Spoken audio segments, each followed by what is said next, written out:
기독교 세계관은 성경에 기초하는 겁니다. 그래서 이 성경이 바로 자연의 안목을 고쳐두는 안경이다. 그리고 레슬리 뉴비긴이라고 하는 인도 선교사가 유명한 사람이죠. 성경은 통해서 바라볼 책이다.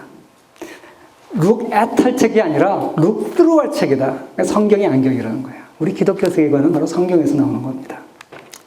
그런데 바로 이 성경의 정문은 뭐냐? 성경을 무슨 점쟁이 못 보듯이 이렇게 딱 펼쳐가지고, 근데 딱 날짜 찍어가지고, 뭐 이렇게 해서 보는 게 성경이 아니라, 성경은 정문을 통해서 전체를 관통하고 있는 것을 봐야 돼요. 성경의 정문은 어디냐? 구약과 신약에 보면 구약의 정문은 언약입니다. 언약. 하나님께서 노아와 아브라함과 이스라엘과 다윗과 언약을 맺으셨어요. 그래서 구약의 정문은 언약이고요. 이 언약이라는 게 뭐냐? 주권적으로 시행된 피로 묶인 유대관계, 이게 언약이에요. 그래서 언약에는 항상 제사가 들어가요. 피를 흘려요. 피를 흘려요. 그게 언약의 특징이죠. 그 다음에 신약의 정문은 뭐냐? 하나님 나라입니다. 때가 찼고 하나님의 나라가 가까웠으니 회개하라. 바로 세례 요한이 예수님이 오시기 직전에 선포했던 내용이죠. 그럼 왜 신약과 구약의 정문이 다르냐? 이 두 가지는 다른 문이 아니에요. 결국 하나입니다. 왜?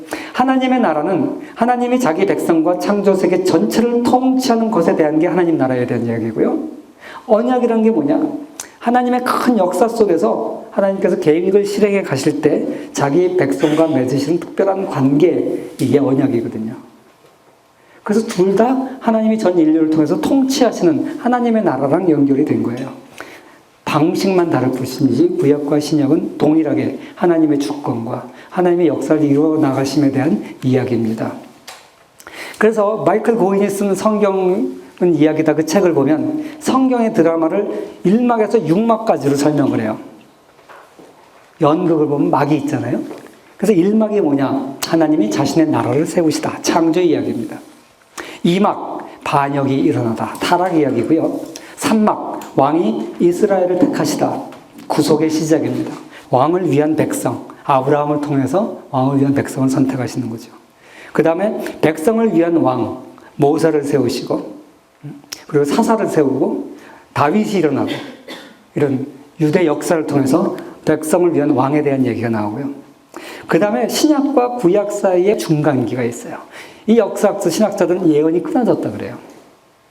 그래서 이걸 중간기라고 그러는데, 물론 이 중간기에 대한 경전들을 수용하는 캐톨릭은 조금 수용하는 것도 있고 다른 곳에서는 있어요. 그러나 이건 우리 기독교에서는 이건 중간기가 없죠. 그 다음에 4막이 왕의 오심, 이게 바로 구속의 성취, 예수 그리스도께서 이 땅에 오시는 걸 얘기하고요.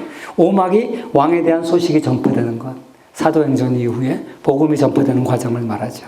그래서 장면 1, 예루살렘에서 로마까지, 이게 바로 사도행전의 이야기고요. 그 다음에 여러 바울 서신서들의 이야기고요. 그리고 언젠가는 왕이 귀환합니다.